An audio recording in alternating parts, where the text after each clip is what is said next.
Hello friends, welcome to our channel. I hope তোমরা সবাই খুব ভালো আছো, আমরাও ভালো আছি। আজ মঙ্গলবার, আজকে টুকটাক মুদিখানার জিনিস নিয়ে আসা হয়েছে, কারণ কদিন ধরে সব ফুরিয়ে গেছিলো, মানে বাড়ান্ত হয়ে গেছিলো। আর আমার সংসার মাসকাবারি সেরকমভাবে আসে না, যখন যেটা প্রয়োজন হয় তখন সেটা আসে। তো আমি প্রথমে এগুলো গুছিয়ে নিচ্ছি টুকটাক করে প্রত্যেকটা কন্টেনার। যখন যে কন্টেনারটা আমার ফুরিয়ে যায় সেটা সঙ্গে সঙ্গে আমি ধুয়ে ভালো করে রোদ্রে শুকিয়ে নিয়ে ভালো করে মুছে নিই। তারপরে আমি ওগুলো ঢেলে নিই জিনিসগুলো। দেখো ঢাল থেকে কতটা পড়ে গেছে। কাজের মধ্যে অকাজ কেমনভাবে হয় দেখো।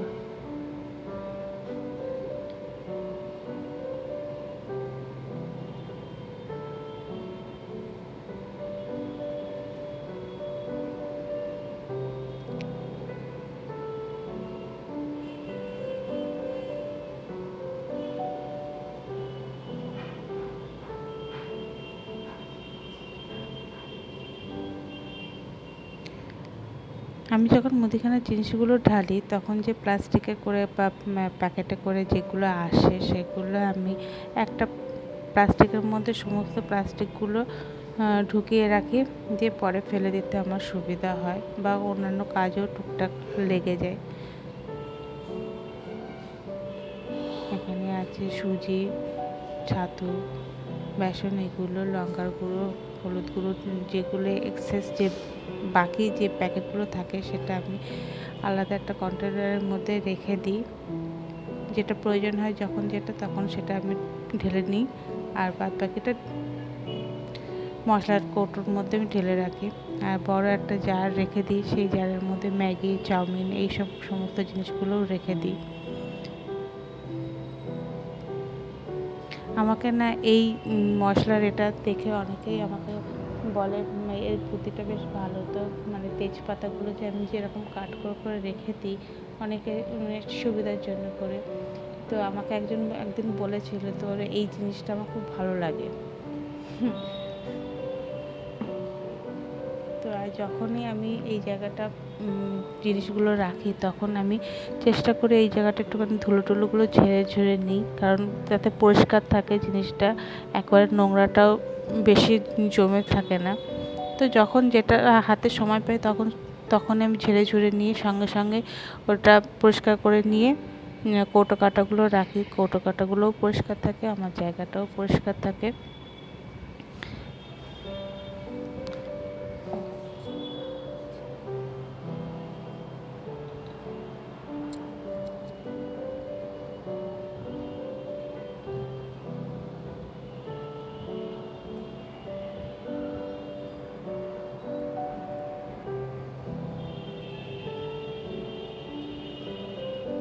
মেয়েদের সংসারে কত না কাজ, শুধু রান্না করা খাওয়াটাই শুধু কাজ না, কিন্তু অনেক কাজ থাকে।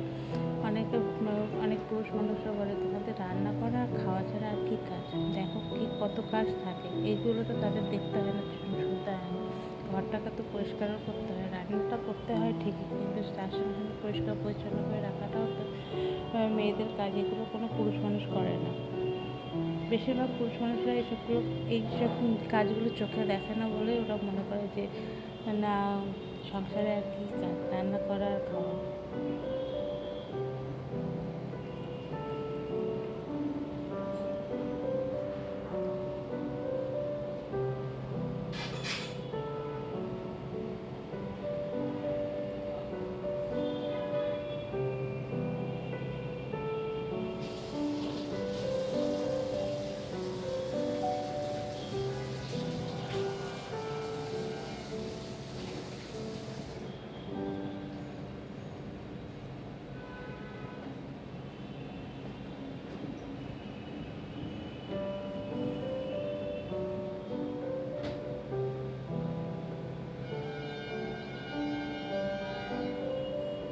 এখানে দেখো দারচিনি, লবঙ্গ, এলাচ এগুলো সব একসঙ্গেই আসে।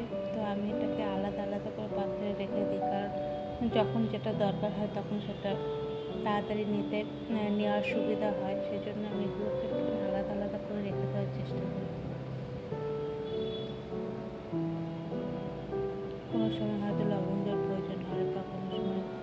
এলাচের প্রয়োজন হয়, আলাদা করে দারচিনির প্রয়োজন হয়, সেজন্য আমি একটু আলাদা করে রেখে দেওয়ার চেষ্টা করি। ওই যখনকার কাজ তখন সঙ্গে সঙ্গে করে রাখি, তাহলে সুবিধা হয় পরবর্তীকালে কাজের সময়।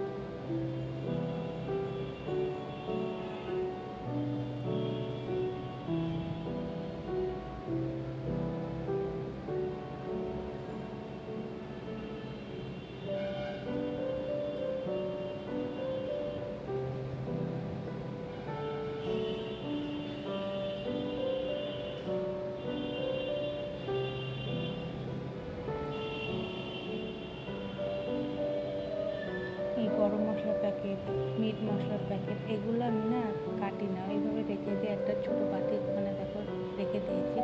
এই বাটিতে ছোটো ছোটো মশলার প্যাকেটগুলো আমি রেখে দেওয়ার চেষ্টা করি, যখন যেরকম দরকার হয় তখন সেরকমভাবে রাখি। আর আমাদের এরকম চেন শ্যাম্পুর পাতা আসে, তো আমি এটা কাট করে একটা জায়গায় গুছিয়ে রেখে দিই, যাতে ব্যবহার করার সময় সুবিধা হয়।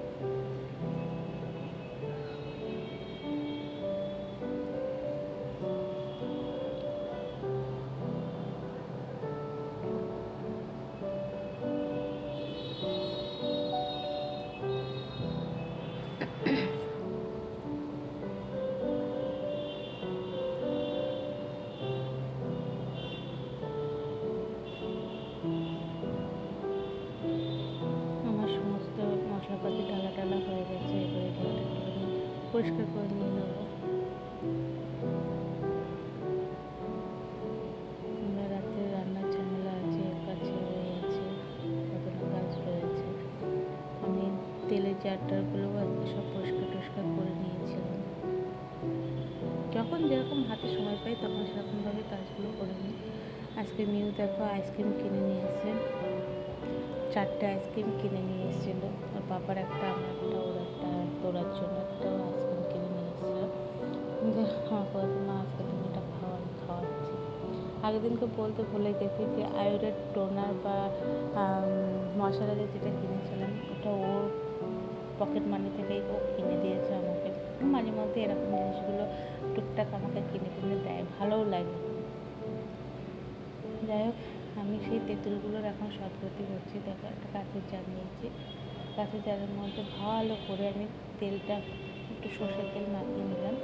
আর তেঁতুলগুলোর মধ্যে যেগুলো সিডগুলো আমার কাটা হয়নি, সেজন্য আমি কী করলাম, বেশি পরিমাণে একটু তেলের হাত দিয়ে তেঁতুলগুলোকে আমি ভালো করে মেখে নিলাম, যাতে অনেক দিন ভালো থাকে, পোকা না লেগে যায়। সেজন্য আমি ভালো করে তেলের হাত দিয়ে এটা মাখিয়ে রেখে আমি জারটার মধ্যে রেখে দেবো। এইভাবে তোমরা রাখতে পারো যদি সিড ছাড়ানোর সময় যদি না পাও। আর একটু মাঝে মধ্যে শিশিটাকে নিয়ে, মানে জারটা নিয়ে একটু রোদ্দুরে দেবে, একটু মাঝে মধ্যে তেলের হাত দিয়ে তেঁতুলগুলো রেখে দেবে, দেখবে অনেক দিন, মানে বছর 2-3 এইভাবে রেখে দেবে, একদম ভালো থাকবে।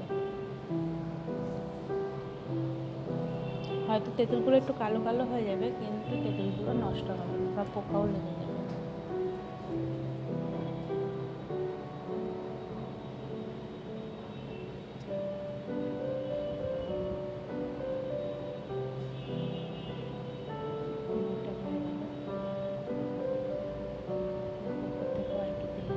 দিয়ে আমি এটাকে বেশ সুন্দর করে রেখে দিচ্ছি। যতটা সম্ভব ততটা তেল দিয়ে রেখে দেবো, তাহলে খুব ভালো থাকে।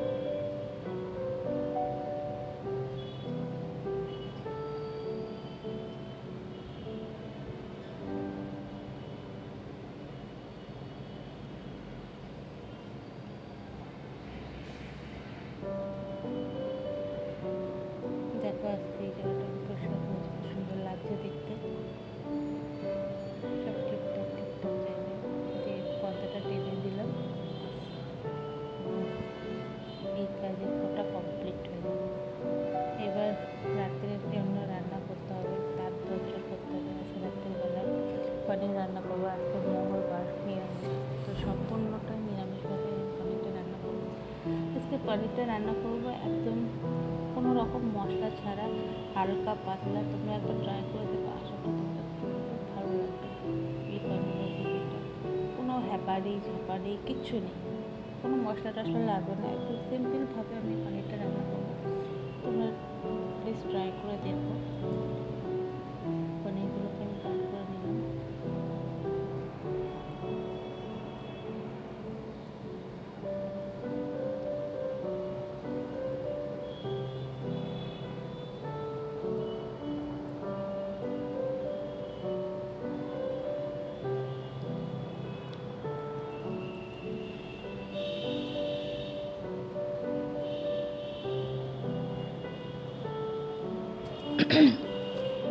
আজকে ভয়েস দিচ্ছি তার কারণ প্রচণ্ড পরিমাণে গরম, এদিকে ফ্যানটাও ছাড়া রয়েছে।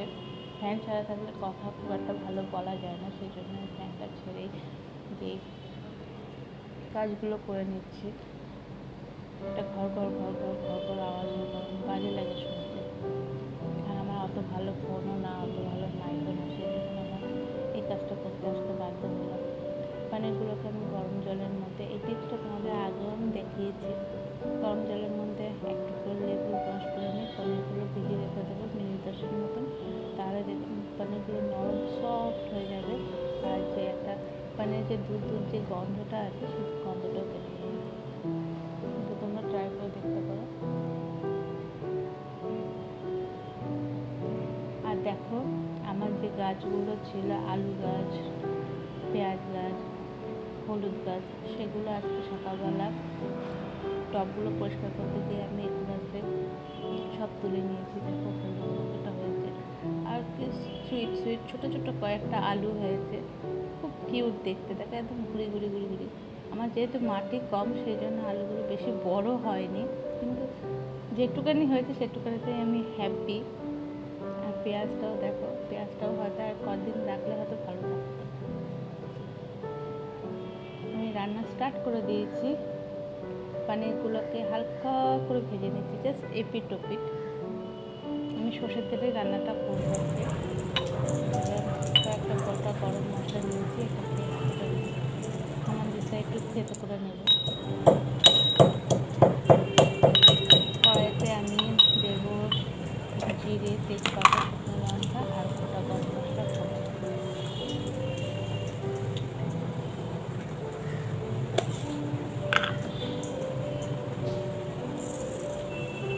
এটা খুব অল্প তেলেই রান্নাটা হয়ে যায়।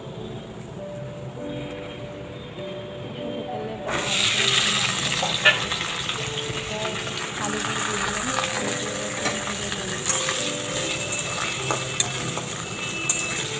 এর সাথে দেবো কয়েকটা কাঁচা লঙ্কা দেবো,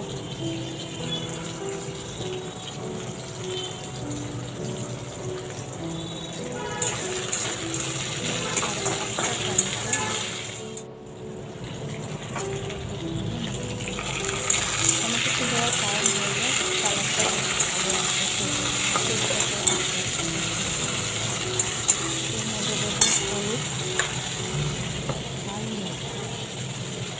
দিয়ে বেশ ভালো করে কষিয়ে নিয়ে জল দেবো।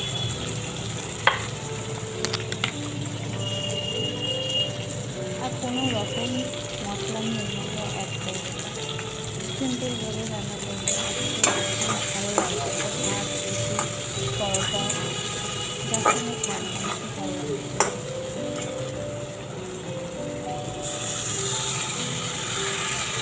পরিমাণ মতন জল দিয়ে ততক্ষণে আমি ঘরের রান্না কাজে সেরে আসলাম।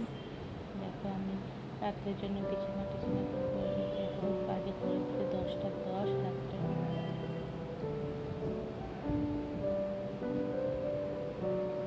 রাত্রিবেলা ঘুমাতে যাব 12টা 1টার সময়, কিন্তু বিছানা আমার তাড়াতাড়ি করে রেডি করে রেখে দিই। বিছানা করে অল আউট জ্বালিয়ে রেখে দিই, জানলা দরজা যা খুলে দেওয়া খুলে দিই, একটু ঘরটা ঠান্ডা হয়।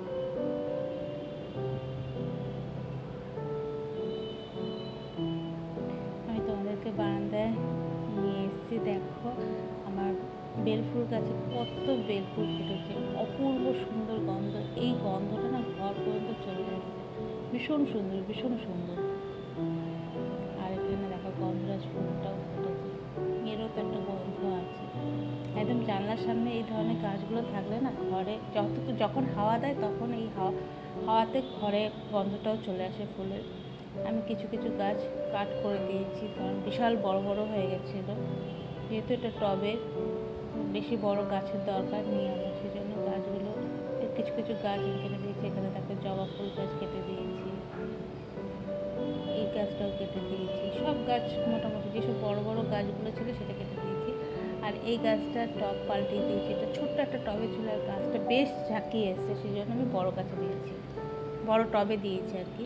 আর এখানে দেখো যে কচু গাছটা দেখো বেশ মোটা সোটা একটু হয়েছে, বড় হয়ে গেছে। তো আমি একটুখানি বেশি করে মাটিও দিয়ে দিয়েছি ওখানে, যাতে যদি দেখি একটু কচু টচু হতে পারে, হবে না জানি, তবুও একটুখানি চর্চা করলাম। আর এই গাছটা দেখো, এই গাছের ডালটা না অপূর্ব সুন্দর, একদম পুরো ঘটের মতন হয়ে আছে। আবার রান্নাঘরে চলে এসেছি, আমার ঝোলটা পুরো রেডি হয়ে গেছে। এরপরে শুধু আমি একটু আদা করে এর মধ্যে দিয়ে দিলাম, ব্যাস আমার রান্না কিন্তু টোটাল রেডি। আদা করে দিলাম, এরপরে দিলাম পনিরটা, দিয়ে একটু ঝোলটা ফুটে উঠলেই নামিয়ে নেবো। আমার পনির রেডি সাদা মাটা।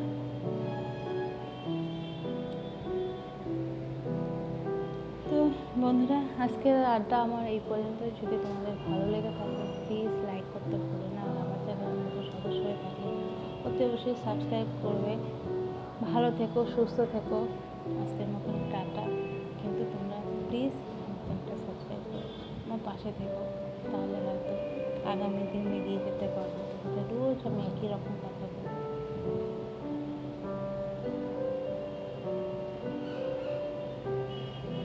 এই ঝোলটা একটু গাঢ় করবার জন্য করে আমি একটু না আটা নিয়ে আর এক পিস আলু, একটু লঙ্কাটা তুলে নিয়ে আর কি এটা গলে নিলাম, দিয়ে ঝোলটা একটুখানি ঠিক হবে। কারণ এর মধ্যে যেহেতু আমি কোনো রকম বাটা মশলা বা অন্য কোনো মশলা অ্যাড করিনি, সেই জন্য একটুখানি আটা গুলে ঝোলের মধ্যে দিয়ে দিলাম, যাতে ঝোলটা আর কি একটু গাঢ় হয়। সেই জন্য ভাতের সঙ্গে খেলে ঠিক আছে, রুটির সঙ্গে খেলে একটুখানি মাখা মাখাটা বেশি ভালো লাগে, সেই জন্য আমি একটু আটাগুলোর মধ্যে দিয়ে দিলাম। চাইলে তোমরা একটুখানি আলুটাও ডলে নিয়ে নিতে পারো, তাহলে হয়ে যাবে।